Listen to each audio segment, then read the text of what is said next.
Hey guys, the Strat right here, and firstly, before I get into this Band-Aid.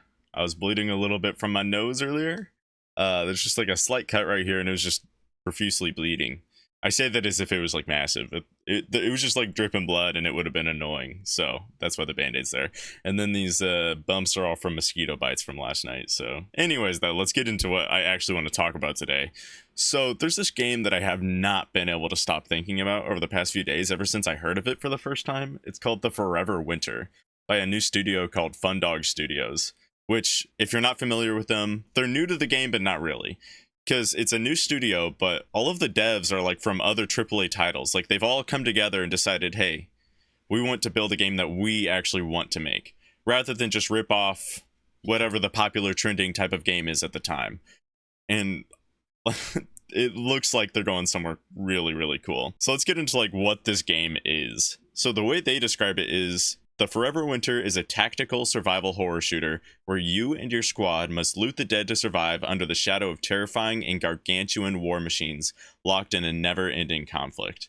First of all, that automatically sounds like super, super cool, but I'll try to describe the game the best that I can.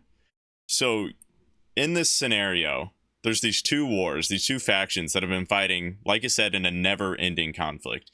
And they've each like developed their weaponry and stuff to be like incredibly violent, incredibly high tech. Like we're talking about giant mechs and like cool tanks and like super soldiers. Like it's crazy, and like drones and all that. And they're all like controlled by like an like an AI that's above everything else. This AI is like telling each side what they're supposed to do, like game wise. So it's kind of like a DM, or maybe like a general that just is commanding both sides.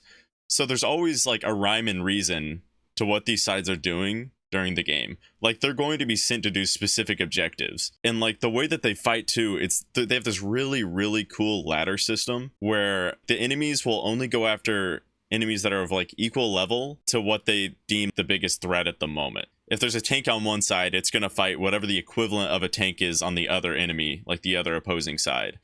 And the only reason they'll go after anything like that's lesser than that is if there just is no bigger threat at the moment. But usually they try to go after what is like meant for them to fight. And they make these choices based on how many enemies like this side has killed with that vehicle or person, whatever. And they'll raise their threat level the more damage that they're doing. And that goes for you too. Because at the very beginning, you're just a scab. You're just stuck in the middle trying to collect what you can. Almost nothing will want to go after you because you're not deemed a threat. The only way that they'll start deeming you a threat is, first of all, again, if there's nothing else for them to fight in the area, or if you're taking more of them out to the point where they're like, okay, we got to get rid of this guy. He's doing too much damage. But otherwise, like, you could be killing some guys off the side and stuff, and they won't even pay you any attention if they're fighting something else, unless like you're really, like, they really recognize that they're not being killed by the enemy, and it's like you.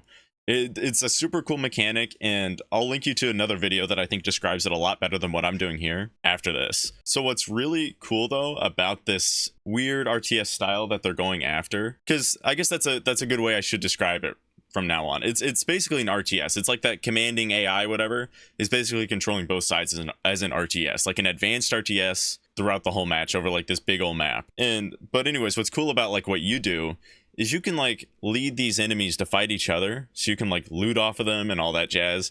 Because in a few ways it's kind of like an extraction shooter, but a PvE extraction shooter, which I know some people will like turn their back and run when they hear that. We all know that the PvE extraction shooters are not top notch nowadays, because what we've got, the Tarkov thing that just came out where they have like their solo mode. There's single player Tarkov, like the mod for Tarkov, which I know some people like that, but we all know that the AI for Tarkov aren't good. And I know that the mod kind of fixes that, but from what I've seen, it still doesn't look great. Like I'd prefer the PvP in that game. And then what, the first Descendant came out. That's not my cup of tea. It honestly doesn't look very good. It looks like another Destiny clone, so I'm good on that. I don't want to touch that. I do want to take a second to mention Helldivers 2. I didn't really think of that as a PvE extraction shooter when I was originally recording, but when I think about it, it really is. Although that one definitely scratches a completely different itch too. That's just another original game that just happens to have extraction, which is kind of how I feel about the Forever Winter. But anyways, I'll just let myself continue what I was saying. It's a pretty dry market And at the same time, they're adding like these crazy flares to it that haven't been done before. They're like being super creative with it. But anyways, you're trying to collect loot so then you can extract with it and survive better. Like the whole point is you're getting more stuff so you can keep on surviving. So you can lead these like robots or people to fight each other. While they're busy fighting, you can like pick up the scraps off of the bodies that have already been taken down, or like the tanks or whatever. So your goal is basically to try to get all this stuff from these bodies that you've kind of orchestrated to fight each other. Or even like you could pick off some guys and they might not notice that you're even there, just because the AI is so like advanced. It's not like other games where they're like, they know where you are. They don't know where you are. They have to see or hear you. They have to like have an idea of like where you actually are to be able to find you.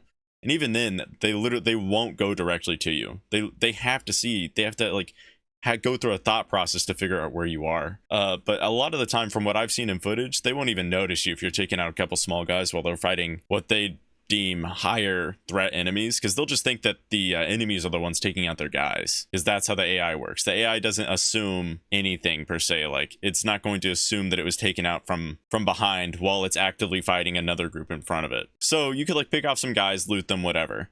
And I think that's such a cool thing. Like it's so cool. And then besides the gameplay, the style itself of the game is also super cool. I've heard it described as a movie called Mad God. I haven't seen it, but if you have, you might know where they're going with that. And I think that's actually what influenced a lot of their art style. Either way, though, it looks super cool. It's very scary, I guess, too.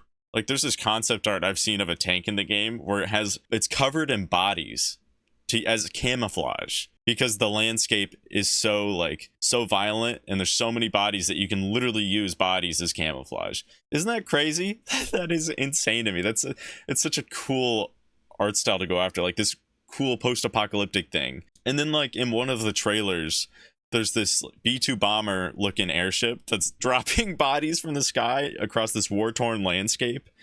Because we're talking like this is over the course, I don't even know how long, like a really long time of this war going on and on and on. It's a never-ending war machine on both sides. It's such a cool style. Like you'd have to see it to like really get it, because it's hard to describe on its own. For real though, you definitely after this check out the trailers for this game, because from what I've seen from the trailers, they surprisingly match what the game looks like pretty well. Of course, the game again is it's in pretty early access at the moment. I don't know how long it's been in development. I know it hasn't been terribly long, but you can like the art styles are, like remain similar from the trailers to the game. It's super exciting that it's looking so good just now, because you can look at gameplay and they'll say like the people that have gameplay that have access to it, they're like, yeah, it's a bit buggy right now, but the game itself is super fun, very fun, and has like cool art style. Like everything lines up perfectly. I think from now, I'm just going to direct you to where you can get a better description of this game. Check out this guy called Riloe. He put out 2 videos recently that I enjoyed watching, both of them, and they're both on the Forever Winter. They're so good. He does a fantastic job describing the AI, how the game works, the concepts behind it, because he actually had an interview with the developers, which again is super cool. And he's been able to play the game too, so he has actual footage on his channel. Definitely check that out though. It's gotten me so hyped for this game, and I wouldn't have found out about the game if not for him. Thank you guys so much for watching. I appreciate it, and I really hope you find that game as exciting as I do. I think it'll turn a new leaf for gaming in general. Maybe it'll bring back more creative flair into the gaming industry. Of course, along with other games like Helldivers and Lethal Company. Like, we've got all these bangers coming out recently, but I think this will be another one to add to the banger list of these non-AAA studios. But yeah, hopefully you're excited as I am. And anyways, I will see you later.